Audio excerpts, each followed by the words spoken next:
Hi, y'all. Hello, hello, hello. I gotta just situate everything, and I can't do everything before I go live. So sit here for a second while I move everything where I want it to be. All right. Good morning. Happy Thursday.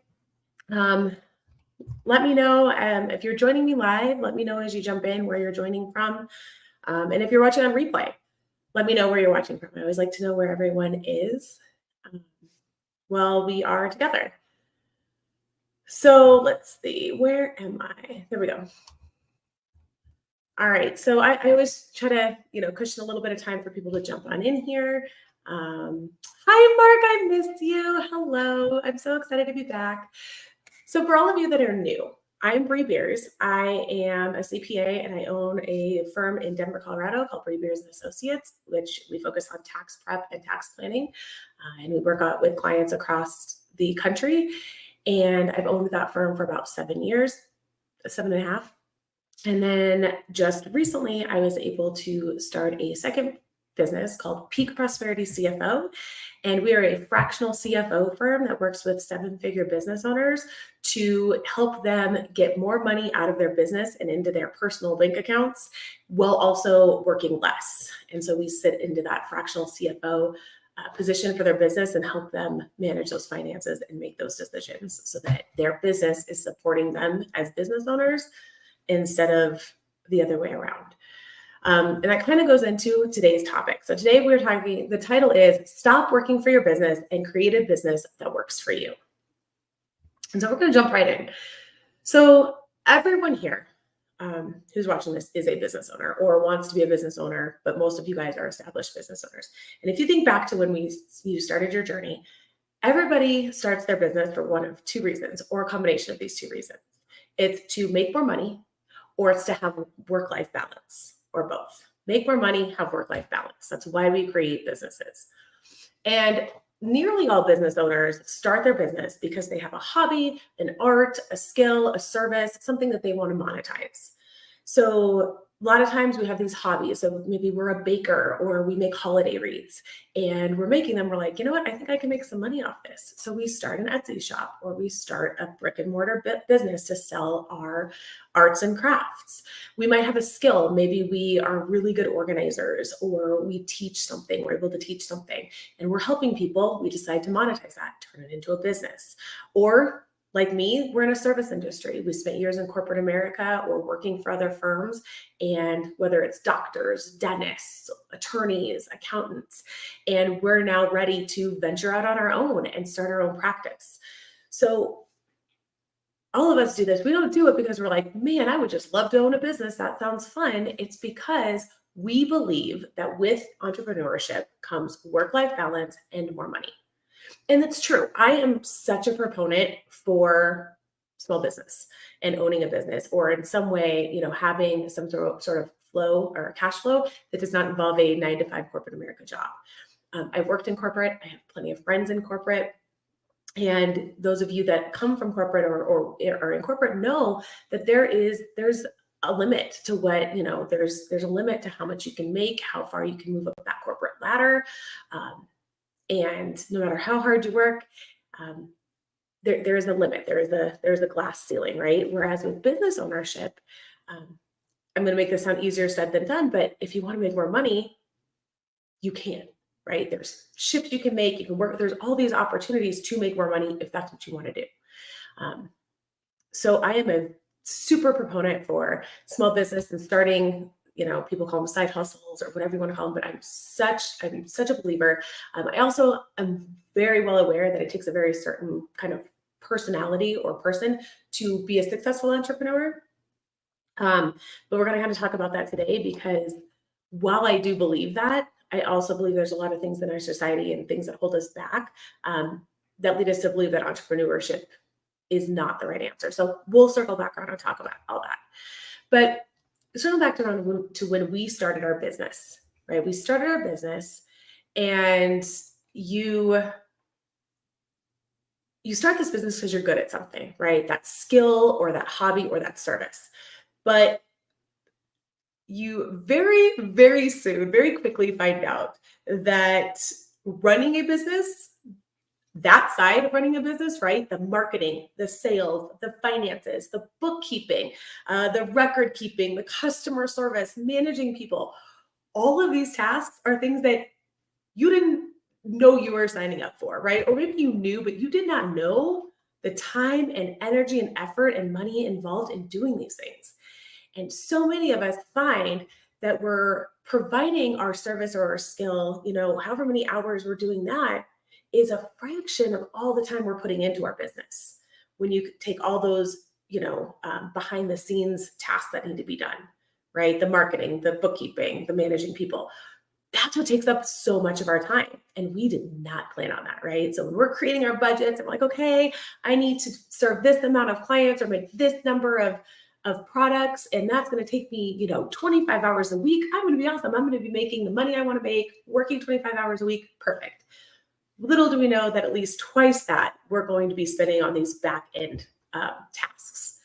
So here's the thing, some of you may or may not agree with me, so this is not political or anything, but I believe we live in a society, and I've grown up, I'm in my early 40s, but we grew up in a society where we are taught that we have to struggle or hustle to be successful. All right.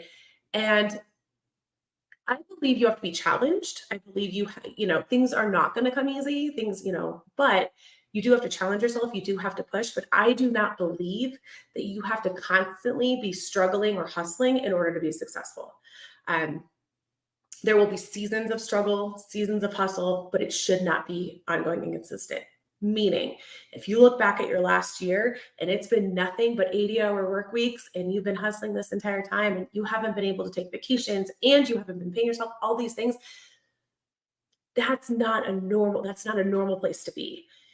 And I believe that this connection of struggle or hustle with success becomes our excuse to be overworked and to be underpaid in our business, right? We're like, we gotta work through it because, this is what we're taught, right? And I think there's a stat out there. It's like 50% of businesses will fail within the first 5 years and 70% within the first 10. And I believe a lot of times this is lack of knowledge, lack of experience, lack of, doing. But when it comes to the really small businesses, like most of us are here, where there's just a couple of employees, maybe just ourselves, I believe that comes to burnout. We get burned out and we are stuck in this struggle, in this hustle, and we realize this is not what we signed up for. We started our own business to find work-life balance, right? We found, that's what we did, and we're not finding it. So this is wrong. I was lied to. Entrepreneurship is way too hard. I'm done. But what it comes down to, you guys, is again, seasons of hustle, seasons of struggle. But overall, if you're constantly struggling and you're doing nothing but struggling, there's an issue with your business model. All right, and we'll talk about that. So let's think back on our entrepreneurial journey, right? Let's think about each level and how we're talking about struggle and hustle and all those things, right? So you start the business and you're hustling and you're not your excuse, but your reasoning for working 80 hours and spending all this time is, I'm starting a business. It's hard. It takes a lot of effort. You're recognizing all those tasks that we talked about, the marketing, the sales, the bookkeeping that you didn't sign up for, you got to learn, you got to do. And so that is the reason why you're hustling when you're starting a business. So you're starting to grow this business. A lot of us we call it a side hustle, right? We're working our corporate 9-to-5 job and we're kind of building this side business. And we get to the point where our side business, we're like, I think I can make this my full-time gig. I think I can quit my corporate job and I can do this full-time. And so now we're hustling because now we want to get rid of that corporate job and we want to make this a full-time gig. So we're hustling there. And, then we've got our full-time job, we've made it. And now we want to hit that 6-figure mark because that's just naturally the next progression. So we hit that 6-figure mark and now we're like, wow, we're working, I've got this 6-figure business. But I'm still not paying myself. I'm still working a lot. Obviously I need a multi 6-figure business so that I can pay myself a livable wage, right? And then we're building, and we're still, as we're getting, we got $200,000, $300,000, $400,000. We're still not quite connecting those dots. Either maybe we're paying ourselves, but we're working 80, 90 hours a week still, or maybe we found some work-life balance, but it comes with like a $50,000 paycheck, or maybe it's both. So many of us out there are struggling with both of those, right? Paying ourselves enough and working less in the business. And so then the next one is 7 figures. Okay, guys, I just got to build this to 7 figures, and then we're good. And I have clients in Peak Prosperity CFO, our clients are all right here. They're 7-figure business owners who have, whether they're new or established, they're at the 7-figure level, and they're like, okay, I'm still working way too much. I'm still not paying myself enough. Like, what is going on? And so this is finally where we realize that there is no level. There is no level that magically finds work-life balance and pays us more. So what we have to do is make changes and adjustments wherever we're at in this entrepreneurial journey, and create the balance and create the money to pay ourselves. All right. And excuse me, the earlier in our journey that we can realize this, right, and start paying ourselves like non-negotiably, and start setting boundaries with our work hours, start hiring people to do the things that we don't want to do, or that, are not in our zone of genius, the better off we'll be, the easier it'll be to keep those habits and those systems going while you grow. I step in with 7-figure business owners because by that point, they're lost. They're like, this has worked to get me here. It's not working to get me past it, or they're exhausted.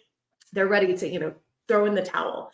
And I'll tell you guys that, I work with hundreds of clients on the tax side, right, over the past 12 years in public accounting. And when I think of all of my self-employed business owners, and I think of ones like the ones that come to mind, most of them did not pay themselves enough, right? They have these 6-figure businesses and they're paying themselves $50,000, or they're taking out, they're getting from their business very little, right? And they're working so much. And I look, and the few that stick out as being successful, right, that I thought that they were taking out, 6 figures out of their business for personal use.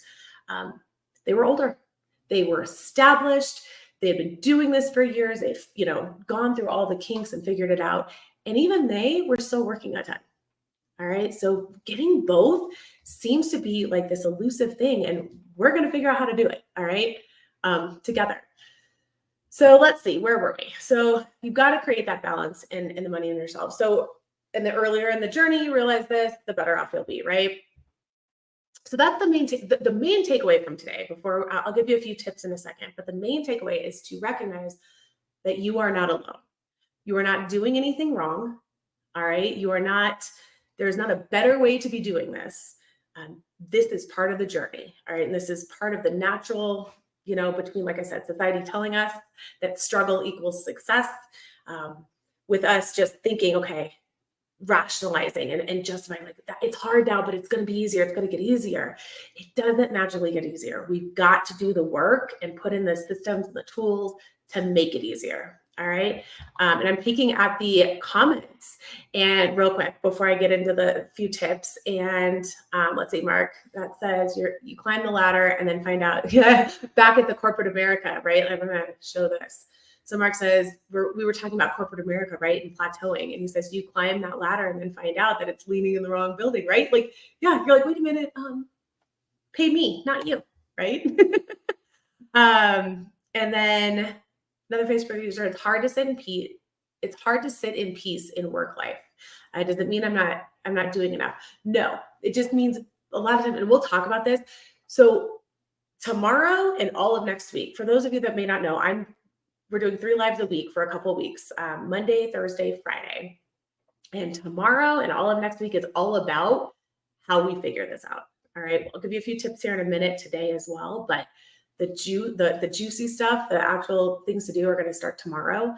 Today really is about recognizing that there is nothing wrong. This is normal and it's fixable. Okay.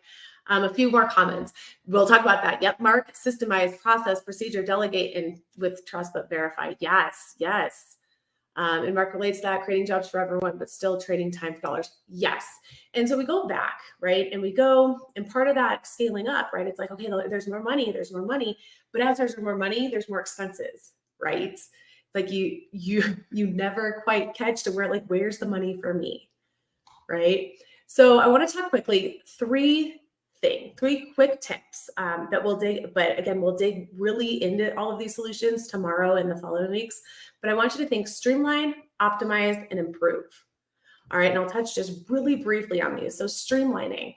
So actually, I have slides. Should we slide? Let's see if I can present. Slides. I should have done this before, but it's fine, guys. You don't mind waiting just a second. What I say, streamline, optimize, and improve. Oh, it's not connected. Maybe this takes more than 10 seconds. I won't do it. My attention span is not when I'm on here. Okay. Here we go. All right, let's go. Which view? Let's go this view. All right, it's pulling in the slides right now, so give it a second. All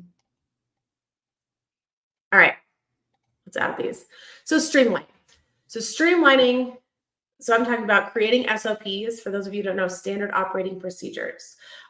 We use a great tool called scribehow.com. It uses AI, and what it does is it records your keystrokes and your what you're doing, whatever it is you're doing, right? It records it, and then it creates a procedures manual for you based for that task. Other things I know for creating SOPs, some people use like Loom or some other kind of recording device or recording software to record what you're doing, or simply just like type it out. Go old school, type out your procedures manual. But the point is creating SOPs so that you don't have to do everything, all right? Because you're not going to work less if you're the only one doing things in your business. All right, another way to automate routine tasks. So what this is things like, implement and use that software, the technology to make things faster, right? To make things go faster, because that'll free up your time and reduce the need for all the manual labor. And then delegate tasks outside your zone of genius. So part of our Fractional CFO program, and what I recommend to all of you guys, is figure out what you want to do in your business. What is it you actually want to do? All right. And for most, like my CFO clients, I'll tell you, they want to do sales. And like they like to be out there selling and doing, being out there doing that. And some of them like to manage people. I hate managing people, but some want to manage people. So you have to figure out what it is not only what you want to do, but what you're good at. Okay. A combination of those things, right? So what are you good at? What do you want to actually do in your business? And this should be 2 or 3 things, max, guys, max, that you're doing in your business. All right. And then you make a list of everything else you're doing in your business and you get rid of those. You delegate, whether it means hiring someone to do them or giving them to someone who is already doing them, or someone that's already working for you, but you delegate those things. All right. And one way, because again, hate managing people. Also, most of us as business owners, we have this thought that it's easier to do it myself than to teach someone. So one way to make that easier is to create those SOPs, right? Create those, the video of you doing these tasks, or scribehow.com, whatever it is, you make those standard operating procedures and you hand them to the person you're giving the tasks to. And then you say, and then come back to me with questions, or let me look at this before, and you train them that way. So you're not sitting down with people going through tasks. Those days are over. All right. And creating an SOP using all the tools out there is not going to take you a ton more time than just doing it.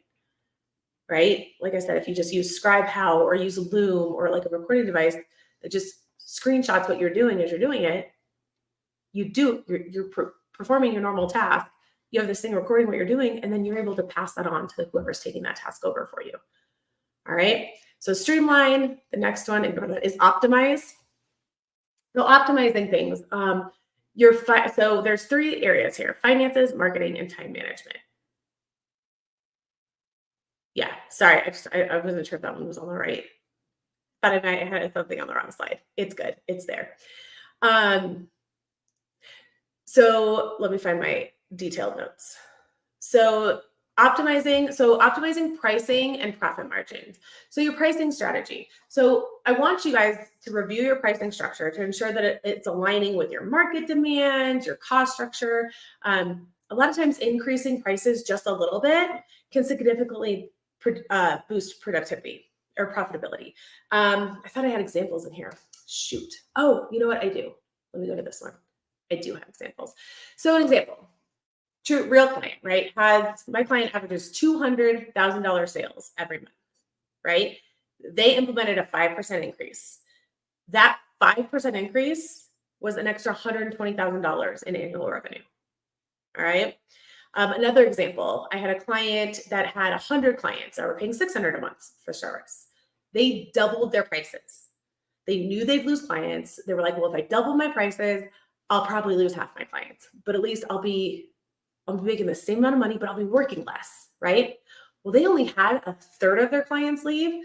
So their revenue increased 36%. So they're making now, instead of making $720,000 a year, they're making $980,000, and they're working with less clients. So they are working less.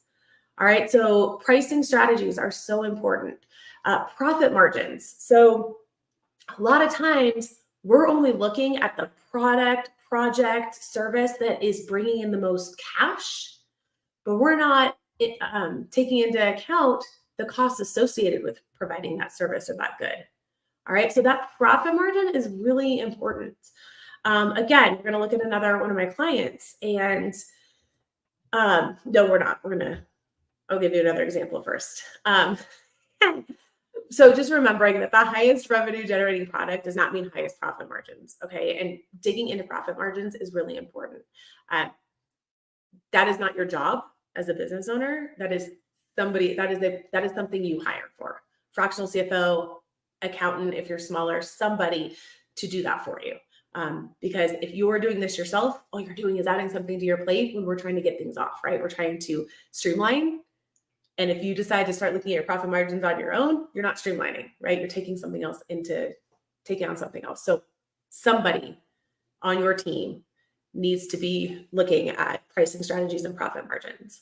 And again, another more profitable, I don't know the word I'm looking for. Repeatable or return projects. Okay, that's where I'm going with this. So repeatable and return projects or clients are they lead to more profit than new clients or one-off projects. So let's talk my food distribution client. All right, I met with them yesterday. They just completed a $100,000 revenue one-off project, right? Took them a couple days, took them a couple weeks. One-off $100,000, right? But after they accounted for the costs, they profited under 10 grand. All right. So 10 grand for a week's worth of work. Cool. But that's not true. It was more than a week, but anyway, right. But it looks good, right? We said, oh my God, $100,000. I want this project. Let's go. However, we look at their repeat business. They make burritos. Their repeat burrito business profits 50 cents a burrito.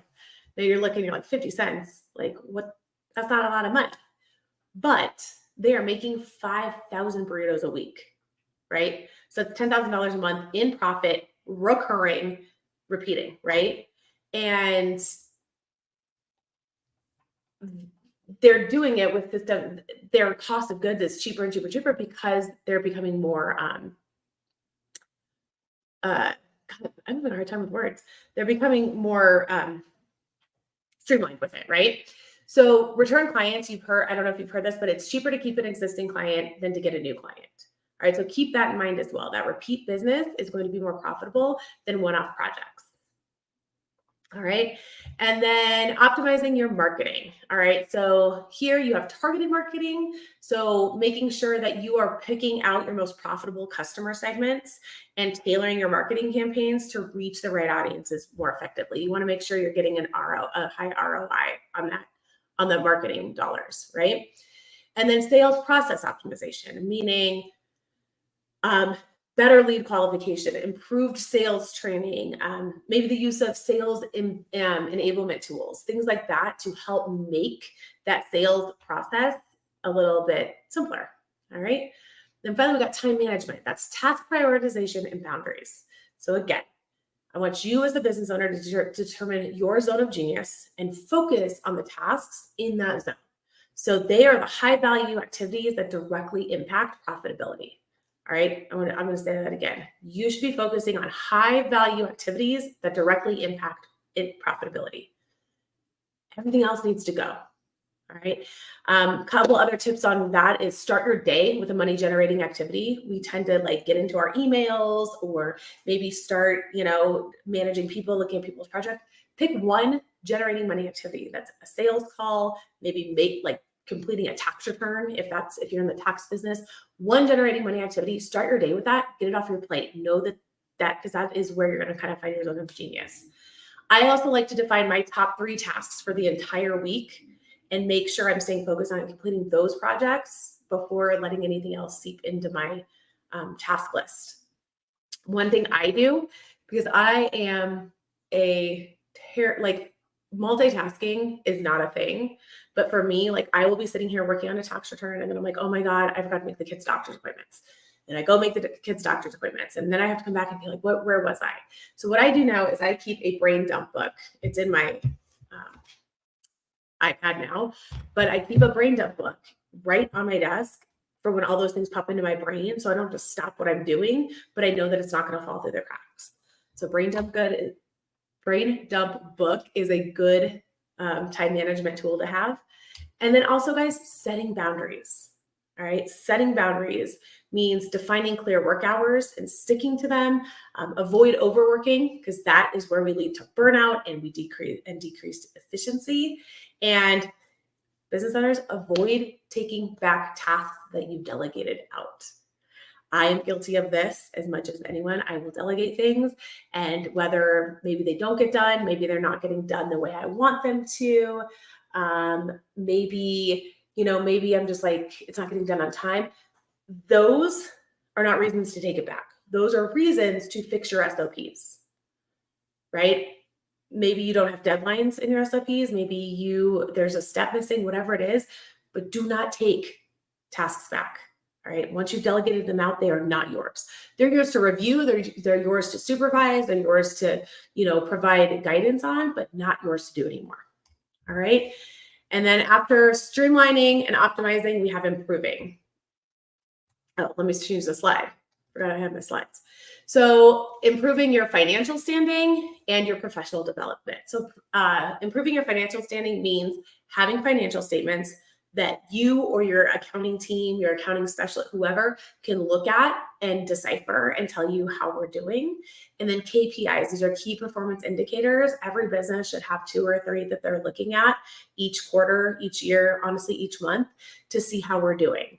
And these KPIs, a lot of times they're going to be, we pick arbitrary things to measure. But if you have a fractional CFO or someone on your team that is in that CFO role, ideally, these KPIs are set because they're the 2 or 3 things that are going to move the needle the most to get you more profits, increased cash flow, whatever it is you're looking for, your end goal is in your business. All right. And last, improve professional development. This is you as a business owner and the skills of your team. All right. Always improving those things are going to make it so you can work less, or, improving your team skills is going to allow them to take things off your plate. Improving everyone's skills are going to make people more efficient at their job and be able to make more cash, bring in more money in the business, right? All right. So just a few, I'm going to take this off. So we went through a lot today, but the key takeaways, guys, remember that you are not alone. All right. You are not alone in feeling like you are overworking and underpaying yourself in your business. It is an easy trap to fall into. It is actually completely normal. But remember, there is no magic wand or magic income level where that stops. We have to implement the right tools and processes and procedures to to make it happen, right? To allow us to work less, to allow us to make more money in our business, to pay ourselves more. All right. And achieving these goals is going to require money. There's investments, right? It's systems, technology, hiring people. There's going to be an investment to allow you to work less and also to generate more money, right? You've got to be able to monitor your progress. To ensure maintaining, you want to make sure that maintaining your work-life balance isn't negatively impacting the well-being of your business, right? You can't just be like, okay, I hired someone to do this, I'm good now. Like, you have to make sure that those things are still being done correctly and your business is still thriving. And then this is the hardest one for business owners, but you've got to have flexibility, meaning you have to be willing to adapt your strategies as needed to reach those profit and work-life balance goals. This is something I still, with my current clients, business owners, we get so stuck in our way of doing things, or we've been doing this so long, we know that what we're doing works, right? And we're really hesitant to change things. But especially if you're hiring professionals to advise you in those different areas, trust them, right? Trust them, trust their advice, trust their processes, and give them a try, right? If you hire someone, it didn't work, that's one thing. Like, if they didn't, if they don't, if they don't do what they promised to do, that's different, but give their advice a try. All right. And a lot of times this means, like with some of my clients, raising prices, right? A lot of times an easy fix is raising that 5%. And, business owners are so hesitant to do that. They're like, I don't want to make my clients mad. But one thing you need to remember, especially as you're leveling up, you guys, as you're getting experience, as you're getting better at what you're doing, and you're creating and your services and your products are better, there's a level of quality that people are paying for or should be paying for. And a lot of times as business owners that have been doing this for a long time, we are hesitant to do that, or we fail to see that there is a value to that quality that we are adding, right? And so many of us get stuck in trying to be the cheapest or be the most cost conscious option for people, which at the beginning is fine. When you're new and you're just learning something, getting into client on price might work, right? But when you're 5-10 years down the road and you have that experience, you need to be charging for that. And people are willing to pay for it, right? That's the thing we also oftentimes have a hard time convincing ourselves of, is people are willing to pay for us if we're better. They're willing to pay more if we're better. Not everyone is, but not everyone is our client. And we'll talk about that in future trainings. But charge your value, charge your worth. All right, a couple more questions. Oh, Mark says, thank you. You're so welcome. If there's any questions, let me know.